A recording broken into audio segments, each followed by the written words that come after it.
Throughout our recent history, there have been many that we have called great men, yet there has been none that has had the humility and track record of this man, of the greatest of moral fiber. Let's learn from one of the pillars of our church, Archbishop Emeritus Ricardo J. Cardinal Vidal. Ako si Paulo Varela. Mabuhi ka, Sugboanon!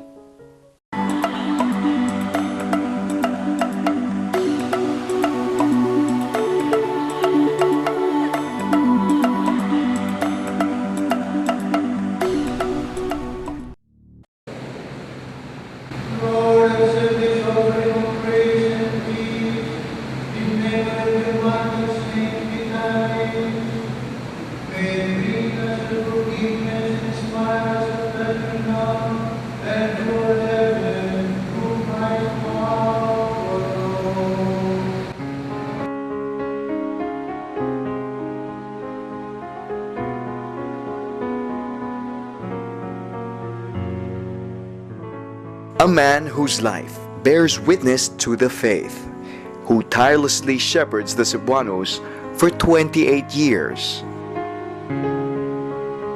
The fifth from 6 children, Ricardo Tito Vidal was born to a family of school teachers. Maria Natividad Hamin and Fructoso Vidal in an old, quiet island of Marinduque. As a boy from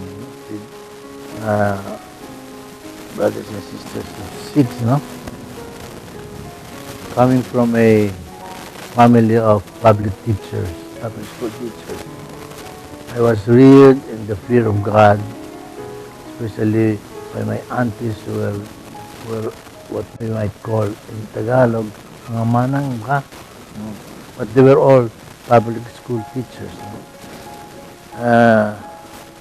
That was before the war, no? Well, it was so simple because there was no much to dream about because there were no gadgets then, no? And our games were very simple, too big or what, hide and seek like that only, no? And then during that time when school was always very strict in English, because that was Commonwealth time, no? So I grew up that one, and then after that, I experienced the hardship of the Japanese time. When after 81, or rather 31, 41, when the war broke out, then we had to evacuate our family in the property of our grandfather, the barrio. So I grew up there for 4 years. The high school that my father has sent me was the seminary. I didn't know that it was a high school for the priesthood, but nevertheless, since I was interested to go on studies, so I was there and I was very happy. And then because of the way how studies were being conducted and how we were formed as Christians and as students and for the priesthood, then I learned that institution was for the priesthood. And that's the only time that I began to study and to learn and to desire to become a priest. Prior to that, of course, Your Eminence, while you shepherd with the idea that your family and you yourself, you wanted to continue education. Yes, I dream also to become a public school teacher, like my father, my mother, and my aunties. But then, afterwards, my father wanted me, or planned me to become a lawyer. Unknown to many, Ricardo Tito Vidal never had the slightest dream of becoming a priest when he was young.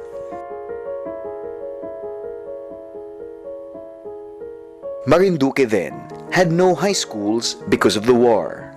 Thus, this led his father to enroll the young boy at the Most Holy Rosary in Quezon. Given his young age, Ricardo belatedly discovered that the school he was attending was a school for priesthood formation, a seminary. When was the perfect point na makaingon ka nga you were also called into action yourself to give servitude? After finishing my philosophical studies in Lipa City, and I entered theology in Manila, that's the only time that I really had to make the decision of one commitment. That's time.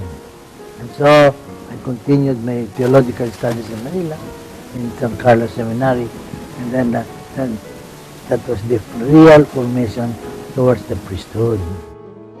His ministry has spanned for 6 decades. He was ordained priest on March 17, 1956.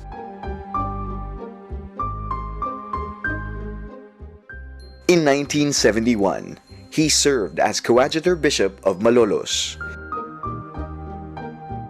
2 years later, he was appointed Archbishop of Lipa. In 1981, he served as coadjutor bishop of Cebu. On August 24, 1982, he became the Archbishop of Cebu. He was elevated to the rank of cardinal by Pope John Paul II on May 25, 1985, the most eminent rank in the Roman Catholic hierarchy after the papacy.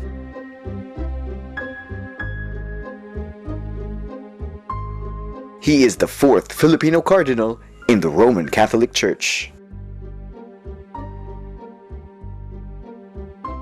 Cardinal Vidal has witnessed several historic, significant events in our country. He has been at the forefront of watching over and guarding morality in times of the Filipino distress and in the country's darkest ages. When I was assigned to Malolos first, that was the time when I experienced the Baha. That was the first time. When, according to the papers then, that was before martial law, 1972, Lingayen Gulf joined Manila Bay. You see how extensive was the water, no? And for more than a month, I was not able to come down from my house because of the deep water, no? And if I would like to go to distribute the relief goods, I have to use a motorized bangkak. So this was your first encounter? First, yeah, that's it. And then, after that, then when the sun came out on August 6, the Feast of Transfiguration, then the martial law came in, you know. I was still in Malolos then.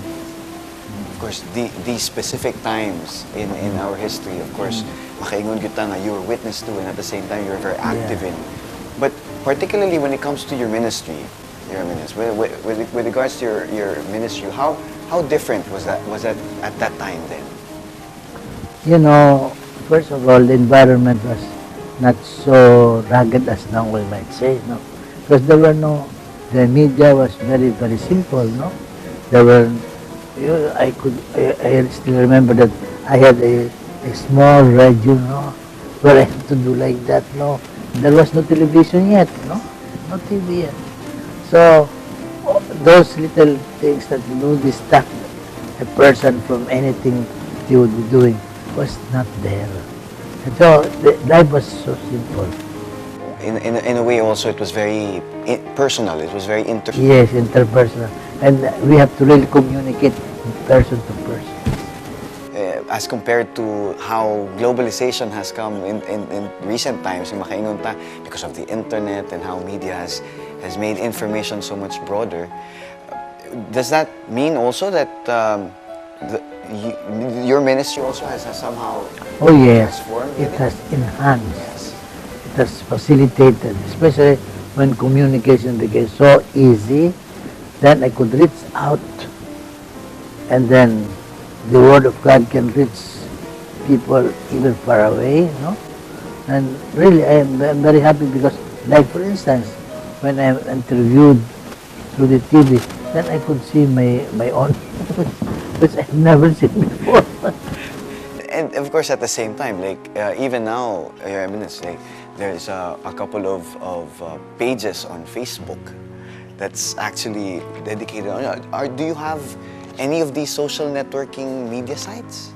Well, at least my secretary is doing that for me because I'm, you know, as they call me, you are,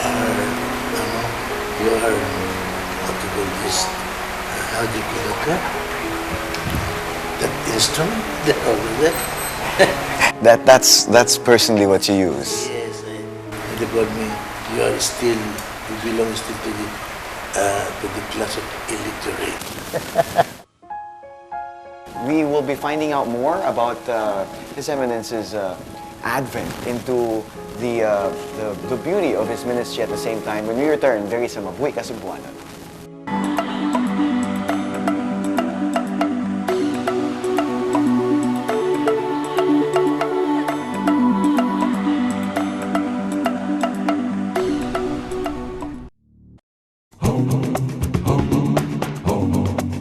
One culture,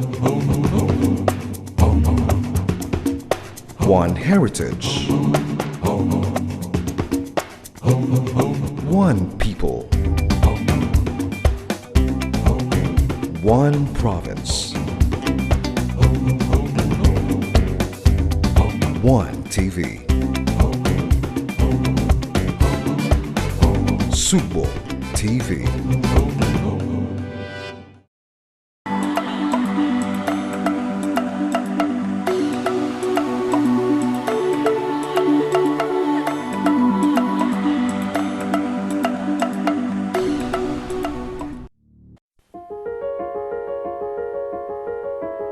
A life well lived. A life that has been a total service to God and His people. During his first Mass as a priest in Lucena, the Cardinal was heard saying during his homily, "Sa aking mga kapatid, mga magulang, mga kamag-anak, ako'y hindi na sa inyo. Ako'y para na sa tao."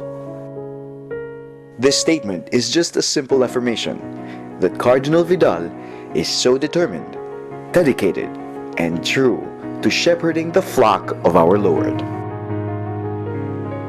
How is your family today, your direct family? Well, no more. I have only one brother left, the youngest. But of course, All of them are gone. But my father died at the age of 103. 103. Well, makaingon sa ta, sa ikaw palang daan, Your Eminence, you're turning 82. Diba? And very listo paghihapon. Well, at least I am thankful to the Lord that I can still walk, go around, and then when invited to go places, I still could manage. You can still maintain the ministry that you've kept all these years. That's great. Well, of course, we are very thankful, of course, for that because you are indeed a very esteemed man when it comes to... But you know, when I was assigned from Lipa to Cebu, I did not like to accept. What do you mean? Because you are asked whether you accept the appointment of the Holy Father. But since I am a Tagalog, how could I communicate to the people when I did not know any single Bisaya word? So when I did not like to accept it, the Apostolic Nuncio told me to go to the Holy Father. And I went to the Holy Father and I asked him whether he could change my appointment. I said, why? Because I had so many difficulties because of my culture also, my bringing up. I did not grow up in Visayas. I was always in the Tagalog region. Okay, but he made the point. He said, you know, my brother, he told me, I was brought from Poland to Europe. It changed also for me. You are not yet taken out of the Visayas, of Luzon, of the Philippines, etc. You are just assigned in a region. Now, if you do not know the language, you study. And once you have studied, you tell me. And I did not tell him for 1 year. So it I took thought- you a while. I thought he would forget it. But when he came to the Philippines in 1981, then when I was introduced, but there was a mistake in the introduction for me. Here is the Archbishop of Cebu. No, I'm still the Archbishop of Lipa. And then he remembered. And that's when. So when I returned to Rome, he communicated to me, are you now ready? So I have just to accept. But did you actually study Bisaya at the time? For 10 months, I had to study Cebuano and practice. And I found the Cebuano even very nice to sing. Wow. Yes. Are there any particular Cebuano songs? Well, of course, Maturnila. Yes, of course. Oh, that's great. Well, I actually have a couple of questions when it comes to your musical preferences, but we'll definitely get to that. Your Eminence, in the span of your ministry, what are some of the moments na you would like to note as highlights? Well, of course, when I came to Cebu, Cebu then, I said, what a city. It looks like a town. When I came here, oh, this is a city that looks like a town. And then people were always walking, etc. There were always cantelas, horses around. Anyway, so from then on, from the 1981, when I became Archbishop in 1982, then I saw the progress. Unsay impression nimo sa Cebuano nga tao? You know, I was so impressed with the goodness. You see, apart, you see, aside from goodness, you see, I have a house. Who in this world would be a man who would be given such a very big property? Only Cebu feels that. And not only that, when I came here, I found that Cebuanos are very cooperative, and when they are impressed with what you are doing, etc., they cooperate with you, and then it was easy to relate to them. So you found it, you fell in love ideally also with the Cebuano people. Certainly. Otherwise, I wouldn't stay here. Yes, yes, that is true. But at the same time, were there any particular hardships that you found in your ministry? Yeah, of course, the language of the first Yes, place. yes. As a matter of fact, when my first encounter with the Cebuano language was the night, the evening I was installed in the cathedral. All those people who prepared the food, I told them, you go home now and then come back to prepare my breakfast. All I can say to you is, salamat. Salamat. And then all of them chorus, walay sampayan. I was so, what is that? I'm just thanking them, and then in Tagalog, I said, walang sampayan dito. I thought it was for us. For years of serving the Cebuanos, providing spiritual leadership and inspiration to many, the Cardinal could rightfully say that he is a Cebuano by heart. He recalls several funny and happy moments with the Cebuanos. His advice is sought by influential politicians, business tycoons, powerful people, and even ordinary citizens alike. There is something peculiar to the Cebuanos. Yes. They are not only, they do not only listen, but very easy to work with you. And you are receptive to the word of God. And I find the Cebuanos more religious than anyone. Oh, really? Yes. There's as compared to anywhere else in the Philippines. Yes. I find the Cebuanos more religious. Because, well, of course, Christianity began Started here. here. So. And you have a very great devotion to the Philippines. I had a very peculiar incident about it. When there was a new commander, general, brought to Cebu, he made a statement about taking over. And he will visit all the police stations. And he said that the first thing that he would do is to take away the images of Santo Niño in the streets. That was then. Yes. So the first station that he went to was Talisay station. And you know, when he arrived there, the station was surrounded by the people and would not allow him to enter as a reaction.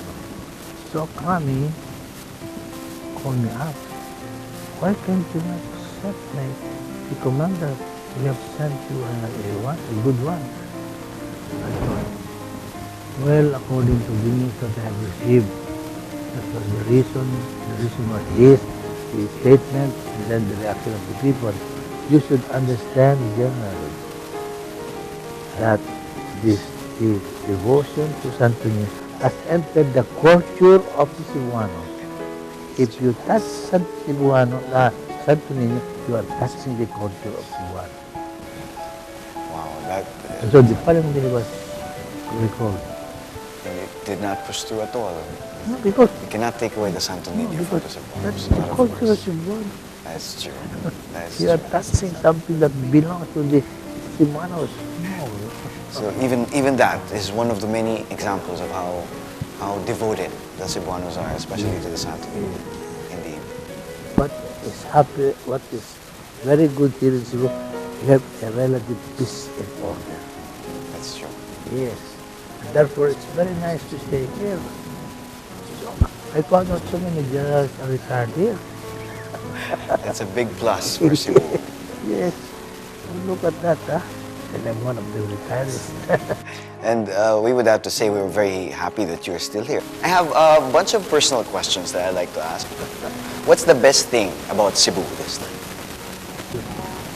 Cebu is, as I said, the peace and order. It is so essential in society's life. What is the best advice that you've ever given to anyone? To anyone? Did I give any advice? The only thing that I have given is that if you need me, I come. If I can, I will go. But I pray. Do you have anything like particular when it comes to spending free afternoons? What do you usually do? Swimming. I have a swimming pool. Swimming is a nice pastime for you. Yes. I can float there. Stay there for summer. It's very nice. That's it. Everything's gone, no? Of course, personally, you were given the highest award that the province could give. Yes, the Order of Lapu-Lapu. How do you consider being given such a citation to be a standard for all Cebuanos to look up to? I am very much honored, of course, and thankful, grateful that no matter how small thing that I have done for Cebu, at least they gave me this one, and therefore, with the motto of that one, why is it given and for what purpose? I hope I am able also to realize in my life so that I would be honored with such a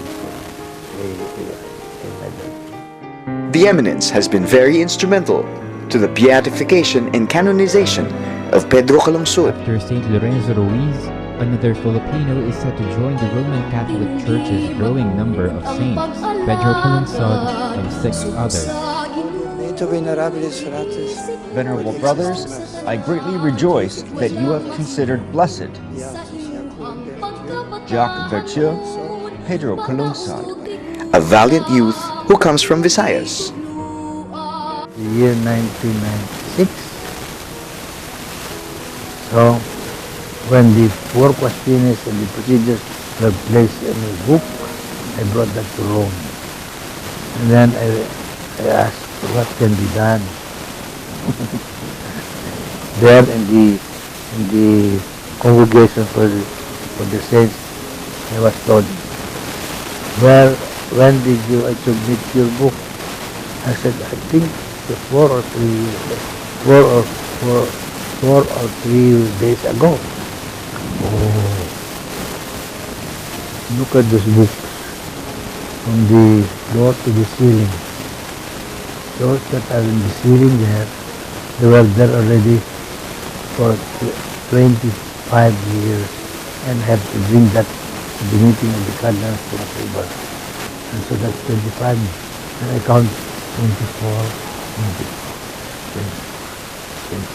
19. And my book is still there. So, I have no chance to witness the beatification of heaven. Oh, don't worry.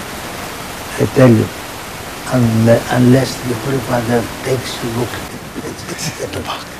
Everybody, of course, knows the Cardinal Ricardo Vidal, but how would you yourself want to be remembered as? Of course, we all know you're a man of unyielding faith. You are our moral fiber, a pillar. But how would you want to be remembered? If ever, I would just like to be remembered as a faithful servant and minister of the church. Well said. Faithful servant and minister of the church. You maintain, of course, as a pillar to our morality. At the same time, you're very, very humble. Very, very humble indeed. So we would have to say thank you so much, of course, our very own Archbishop Emeritus, Cardinal Ricardo Vidal. Mabuhi ka. Salamat kayo. So your patience. Oh, beautiful. Thank you for having us. It is indeed an honor to have you. Thank you. Of the many qualities a man could possess, faith and obedience can carry you through experiences that bring wisdom through the years, and service guided by wisdom from He who guides us all is definitely something that we all could ever hope to achieve. Ako si Paolo Varela. Mao kini ang Mabuhi ka Sugboanon.